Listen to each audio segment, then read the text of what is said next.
8 नवंबर 2016 की रात लगभग 8 बजे के आसपास भारत के प्रधानमंत्री नरेंद्र मोदी जी ने एक घोषणा की थी कि आज से 500 का और 1000 का नोट बंद हो चुका है।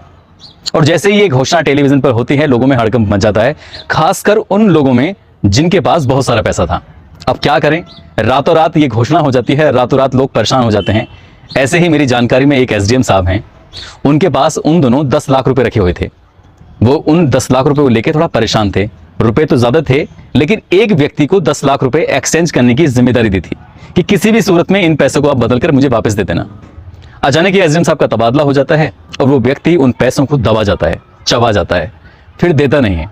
अब ऐसी कंडीशन में एसडीएम साहब बहुत ज्यादा परेशान होते हैं। यहां सिर्फ मैं एक एसडीएम साहब की कहानी सुना रहा हूं, ऐसे ना जाने कितने लोग रहे होंगे, कितने लोग जिनके जो पैसे थे अब उन्हें नंबर 2 के कहें या नंबर 1 के कहें, लेकिन डूब गए थे। बड़ी संख्या में लोग सड़क पर आ चुके थे। आज की सच्ची घटना जो मैं आपको सुनाने जा रहा हूं, ये सच्ची घटना भी कुछ ऐसे ही है जो सुनकर आप उसको हैरान भी होंगे और परेशान भी होंगे कि आखिरकार ऐसा कैसे हो सकता है, ऐसा क्यों हो गया। कई तरह के सवाल भी आपके मन में कौंधेंगे, आपको परेशान करेंगे और पूछेंगे कि आखिरकार ऐसा क्यों हो गया।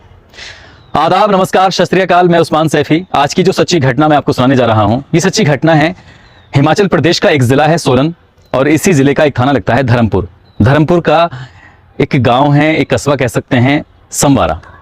दरअसल इससे पहले कि मैं इस घटना स्थल पर आऊं, मैं आता हूं उत्तर प्रदेश के नोएडा में। नोएडा में एक अग्निशमन डिपार्टमेंट में एक ऑफिसर रहे हैं। अब तो खैर वो रिटायर्ड हो चुके हैं। बात है सन 2016 की। उनके घर वाले, परिवार वाले अक्सर उन्हें परेशान करते थे, ये कहते हुए कि आप इतना पैसे कमाते हो, इतने बड़े ऑफिसर हो, यूं भी नहीं कि हमें तुम घुमा दो। वैसे भी गर्मियों की छुट्टी चल रही है, जून का महीना था। जब बार बार उस ऑफिसर को उसके घर वाले, बेटे, पत्नी, रिश्तेदार रोज टोका टाकी करते थे, तो उन्होंने एक प्लान बनाया कि चलो इस बार एक काम करते हैं, शिमला घूम के आते हैं। परिवार के 13 सदस्य उस पुलिस ऑफिसर के साथ चले जाते हैं सैर सपाटे के लिए। कई दिनों तक वो मौज मस्ती करते हैं, इधर उधर घूमते हैं, अच्छा खाते हैं, अच्छा पहनते हैं। और वो दिन जो थे उनके, वो जिंदगी के सबसे यादगार दिन थे। सब कुछ ठीक चल रहा था। 27 जून 2016 को जब वो अपना सैर सपाटे से वापस घर आ रहे थे, तो बात कर रहा हूं NH-22 पर एक ढाबा है अर्बन, जो कि समवारा इलाके में पड़ता है।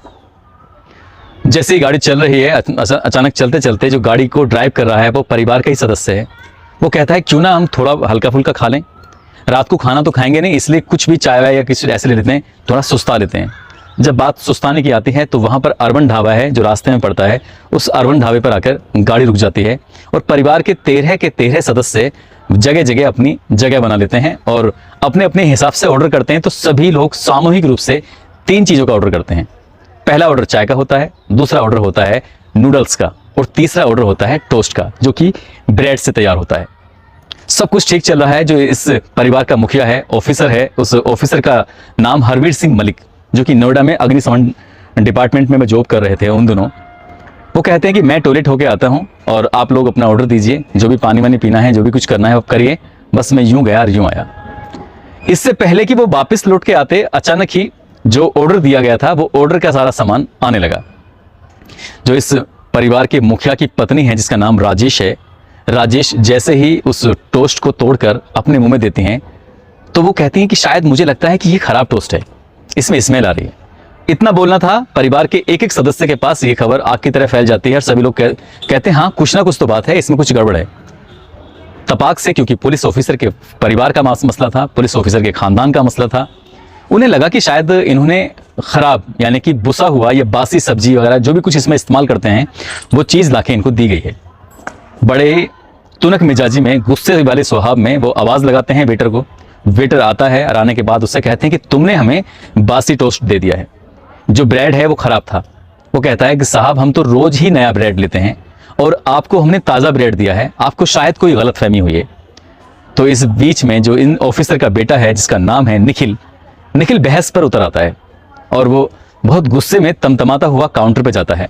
इस ढाबे के मालिक हैं परमजीत सिंह, लेकिन ढाबे के काउंटर पे उनकी पत्नी तरनजीत कौर बैठी हुई हैं और परमजीत सिंह रसोई में ये देखने के लिए गए थे कि काम ठीक से हो रहा है या नहीं हो रहा है।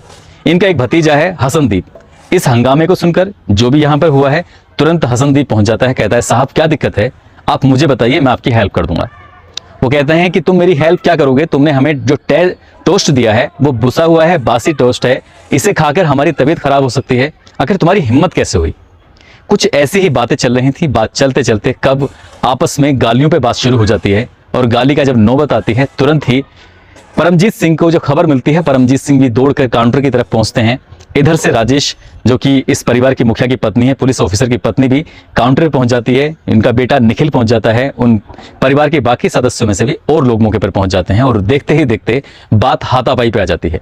जब हाथापाई पे आती है तो सरदार जी गुस्से में आकर अपनी तलवार निकाल लेते हैं। तलवार निकालकर जैसे ही कहते हैं कि अगर किसी ने भी आगे बढ़ने की कोशिश की तो मैं उसे काट डालूंगा। बात काटने की थी तो इस बात पर राजेश, यानी कि इस घर की मुखिया जो थी, उसको बहुत ज्यादा गुस्सा आता है। वो अपने बेटे से कहती है कि बेटा जल्दी से जाओ और गाड़ी में जो हथियार रखा है उसे लेके आओ।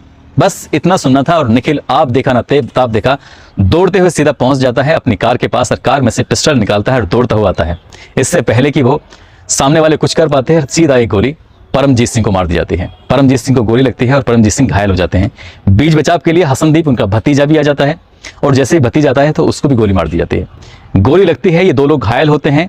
और इस जो ढाबे मालिक की पत्नी है तरनजीत कौर, वो शोर मचाती है, चिल्लाती है, लेकिन उसके चीखने, इसके चिल्लाने से कोई फायदा नहीं था। अब तक 2 लोगों की गोली लग चुकी थी, कई गोलियां यहाँ पर चल चुकी थी। बताया जाता है कि दूसरी तरफ से भी गोली चल रही थी। जल्दी से वो पुलिस ऑफिसर मौके पर आते हैं, आकर देखते हैं तो सब कुछ पहले जैसा नहीं था, बहुत कुछ बर्बाद हो चुका था। तुरंत ही अपनी गाड़ी निकालते हैं जल्दी से, और 13 के 13 सदस्य यहाँ से भाग जाते हैं। और भागकर वो ज्यादा दूर नहीं पहुंचते, एक पुलिस स्टेशन में पहुंच जाते हैं, और वहां जाकर कहते हैं कि साहब हमारे साथ ऐसे ऐसे घटना हो गई है, हम लोग वहां गए थे और उन्होंने हम पे गोलियां चला दी, हमें उन्होंने मारने की कोशिश करी, ये वो जो भी उन्होंने बातें बताई थी वो बातें पुलिस ने अपने रिकॉर्ड में रखी। लेकिन जब पुलिस को सूचना मिलती है कि यही लोग 2 लोगों को गोली मार के आए हैं, तरनजीत जल्दी से अपने पति और अपने पति के भतीजे को लेकर हॉस्पिटल पहुंचती है। और वहां जाकर जब हॉस्पिटल में उन्हें एडमिट कराती है तो डॉक्टर लोग हाथ खड़े कर देते हैं कि परमजीत सिंह को हम बचा नहीं सके, वो मर चुके हैं। परमजीत सिंह पंजाब का एक संगरू इलाका है, वहां के रहने वाले थे, और यहाँ पर अर्बन के नाम से एक ढाबा चलाया करते थे। जो राहगीर, जो टूरिस्ट यहाँ आते जाते हैं, उनकी सेवा पानी में लगे हुए थे। लेकिन आज उनकी जिंदगी का ये आखिरी दिन था, ये कोई नहीं जानता था। जबकि उन्होंने कहा था कि अगर आपको इस टोस्ट से दिक्कत है, परेशानी है, तो जो भी आप पेमेंट करें, आप उसका पेमेंट करें जो आपको सही चीज लगती है। आपको नूडल्स का लगता है कि ठीक है तो ठीक पेमेंट दे दीजिए, आपको लगता है खराब है तो उसका भी पेमेंट मत दीजिए, आपको चाय का पेमेंट देना है तो उसका भी दे दीजिए, नहीं चाहते हैं तो मत दीजिए। मतलब आप झगड़ा मत कीजिए।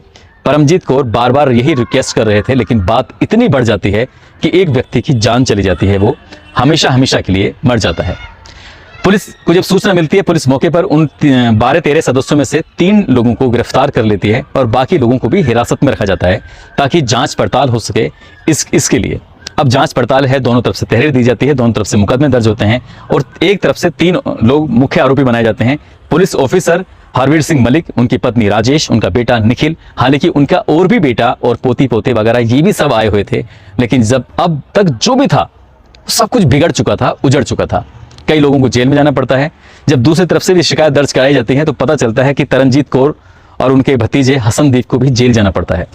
कई लोग जेल जा चुके हैं और कई लोग इधर उधर भागा दौड़ी में लग जाते हैं, बचाने की कोशिश कर रहे हैं, लेकिन इनका यहाँ पर कई दिन बीत जाते हैं ऐसे ही। और एक दिन खबर आती है कि जो पुलिस ऑफिसर है हरवीर सिंह मलिक, उसके घर में चोरों ने धावा बोल दिया है। घर से कई लाख रुपए का सामान था, वो उसे गायब कर देते हैं, क्योंकि लगातार ये मकान कई दिनों से बंद जो चल रहा था।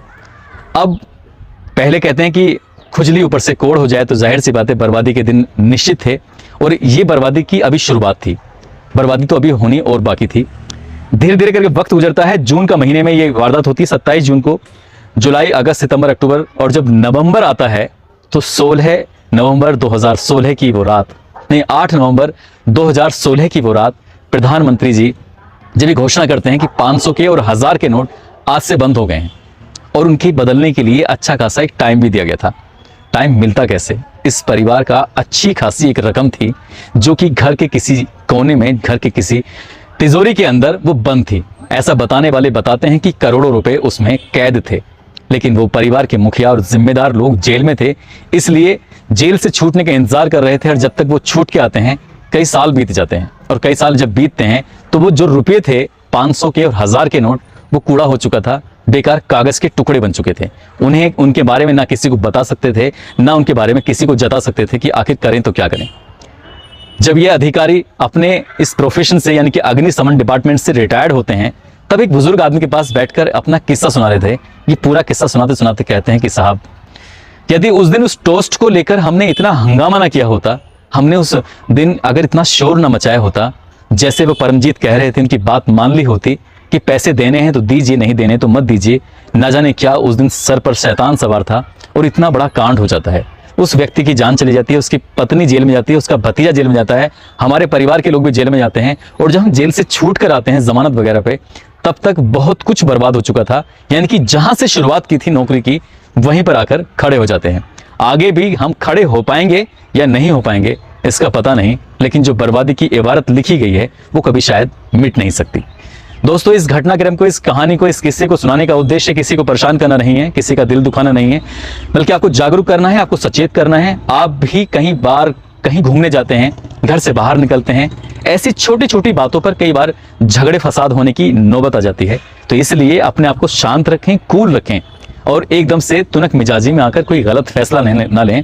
यदि आप ऐसे ही गलत फैसला लेंगे तो हरवीर सिंह मलिक की तरह पूरा परिवार बर्बाद हो जाएगा। बर्बादी से बचने के लिए ही ये कहानी सुनाई गई है, इसलिए अपना ख्याल रखें, सुरक्षित रहें। जय हिंद, जय भारत।